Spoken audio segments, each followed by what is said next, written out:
নমস্কার।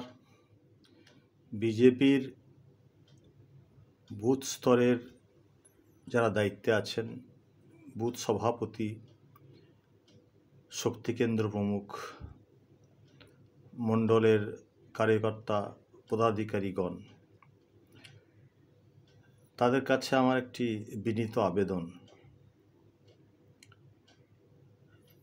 বিগত 30 বছর সময়কাল রাজনীতি করার সুবাদে যে ব্যক্তিগত অভিজ্ঞতা নির্বাচনকে কেন্দ্র করে, সে অভিজ্ঞতা আপনাদের সঙ্গে আমি শেয়ার করতে চাই।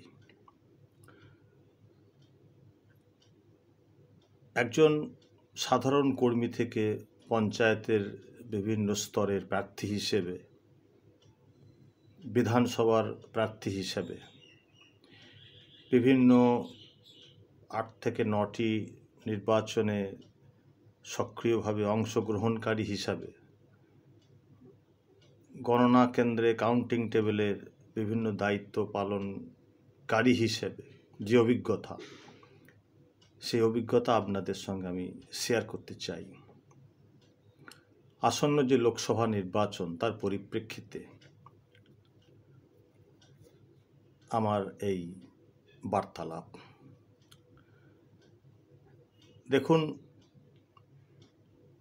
বিগত বেশ কয়েকটি নির্বাচনে, বলতে গেলে যখন থেকে নির্বাচনে সেফোলজিস্টরা নানা রকম কাটাছাড়া করছেন, নির্বাচনী রায়ের পূর্বাভাস দিচ্ছেন এবং নানা গবেষণা তারা করে চলেছেন, এবং সমাজবিজ্ঞানীরা যে সমস্ত গবেষণা করেছেন, তাতে দেখা যাচ্ছে নির্বাচক মণ্ডলীর একটি সাধারণ জেনারেল বিহেভিয়ার আর প্রকাশিত হচ্ছে। সেটি হচ্ছে, দেখা গেছে গড়পড়তা 45% অফ দি ইলেক্টোরেট, অর্থাৎ নির্বাচক মণ্ডলীর প্রায় 45% সংখ্যা, এটা মানে জাস্ট 50%-এর মাত্র 5% কম, মানে হিউজ নাম্বার অফ ইলেক্টোরেট। তারা কিন্তু তাদের মতামত স্থির করছেন একেবারে নির্বাচনের দিন পর্যন্ত। মানে এক তো হচ্ছে কি কমিটেড ভোটার, যারা কিন্তু আগে থেকেই ঠিক করে আছেন যে কোন পার্টিকে ভোট দেবেন। কিছু হচ্ছেন স্থির করে রাখেন যে বর্তমান রাজনৈতিক ব্যবস্থায় কাকে প্রয়োজন, এরকম তাদের মনে একটা ধারণা থাকে আগে থেকেই, সেই অনুযায়ী তারা একটা স্থির করেন। এটা মিলে হচ্ছে 55%। 45% অফ দি ইলেক্টোরেট, 45%, তারা কিন্তু নির্বাচনী প্রচার দেখতে দেখতে দেখতে, এমনকি নির্বাচনের দিন পর্যন্ত চারিদিকের যে ব্যবস্থাপনা তাদের উপর নানা রকম প্রভাব সৃষ্টি করে, তখন তারা স্থির করেন কাকে ভোটটা দেবেন।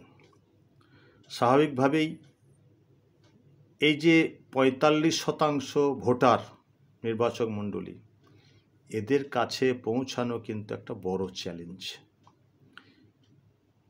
মানে যাদের মতামতকে নিজেদের অনুকূলে টেনে আনার জন্যে যে প্রয়াস, সেটা কিন্তু এই বুথ লেভেলের বুথ সভাপতি, শক্তিকেন্দ্র প্রমুখ, পান্না প্রমুখ, মণ্ডল কার্যকর্তা, বিভিন্ন স্তরের কার্যকর্তা, এদের কিন্তু এই যে নির্বাচনের আগে 20-22 দিন, 25 দিন যে সময়টা পাওয়া যায়, এই সময়কালে যে পরিশ্রম, সেই পরিশ্রমের ফল কিন্তু পাওয়া যায়। মানে প্রতিটি বাড়ি বাড়ি যাওয়া, একবার নয় 4 থেকে 5 বার যাওয়া, প্রধানমন্ত্রীর যে চিঠি, আমাদের বিজেপির যে প্রচার সাহিত্য, এবং নানা রকম যে প্রতিনিয়ত আমরা হোয়াটসঅ্যাপ গ্রুপে রাজ্য এবং কেন্দ্রের স্তরের যে প্রচারের পুস্তিকা বা প্রচারের যে বিন্দুগুলো আমরা পাই, সেগুলো মানুষের মধ্যে নিয়ে যাওয়া, প্রতিটা বুথে 8 থেকে 10 জায়গায় পতাকা দিয়ে সাজিয়ে রাখা, পতাকা পড়ে গেলে সেটা আবার তুলে রাখা, আমাদের বুথে যারা আমাদের চেনা পরিচিত, সবাই আমার চেনা পরিচিত আমাদের থাকবে নিশ্চিতভাবে, সকাল বিকেল যাদের সঙ্গে দেখা হচ্ছে, যে এবারের ভোট, এই যে ভোট, এটা দেশকে শক্তিশালী করার ভোট, নরেন্দ্র মোদীর হাতকে শক্তিশালী করার ভোট, নরেন্দ্র মোদীর নেতৃত্বে শক্তপোক্ত সরকার কেন্দ্রে না থাকলে বিদেশি শক্তি সহ ভারতবর্ষকে দুর্বল করার যার জন্য যারা চেষ্টা চালাচ্ছে তারা সক্রিয় হয়ে উঠবে। আজকে ভারত যে শক্তিশালী রূপ সারা বিশ্বে দেখা যাচ্ছে, এটা একমাত্র নরেন্দ্র মোদীর কৌশলী এবং শক্তিশালী নেতৃত্বের ফলে এটা সম্ভব হয়েছে, যার ফলে ভারত অর্থনীতিভাবে ভীষণ একটা বড় চালিকা শক্তিতে পরিণত হয়েছে এবং সারা বিশ্ব এটা স্বীকার করছে। ভারত অর্থনৈতিকভাবে দ্রুত এগোচ্ছে, সামরিক দিক থেকে ভারত অত্যন্ত শক্তিশালী হয়েছে, বিশ্ব রাজনীতিতে ভারতবর্ষের একটা নির্দিষ্ট জায়গা তৈরি হয়েছে, প্রভাবী জায়গা, যেখানে ভারতবর্ষের মতামতকে সর্বপ্রথম গ্রাহ্য করা হয় বিশ্ব রাজনীতিতে। এবং নানা জনকল্যাণমূলক কাজ, সে আবাস বলুন, রাস্তাঘাট, পরিকাঠামো, শিল্প কলকারখানা,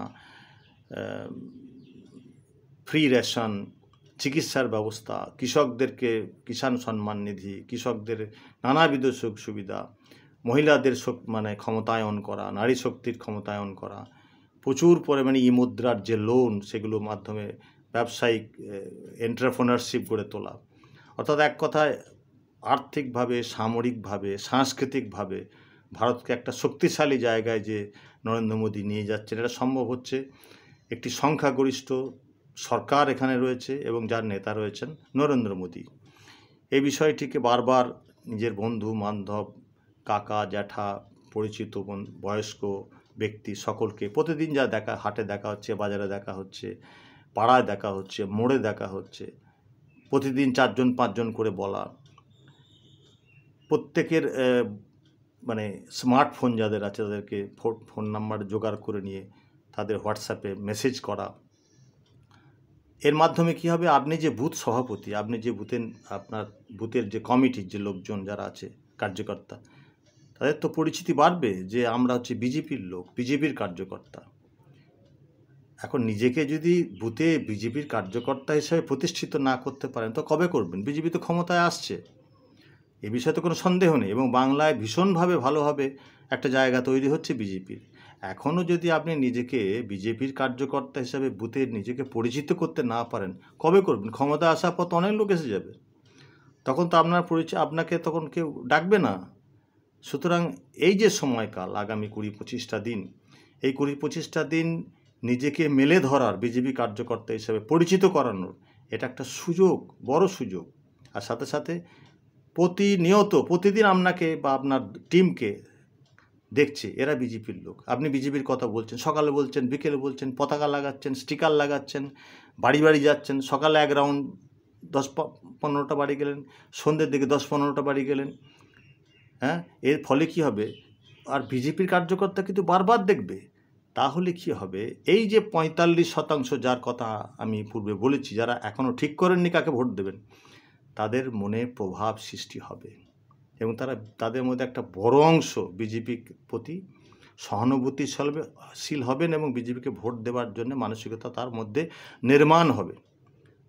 আর এই 45% যে ভোটের মধ্যে আপনি 20-25% ভোট যদি টেনে আনতে পারেন নিজের দিকে, তাহলে আপনার বুথে বিজয় তো একেবারে নিশ্চিত, 100%।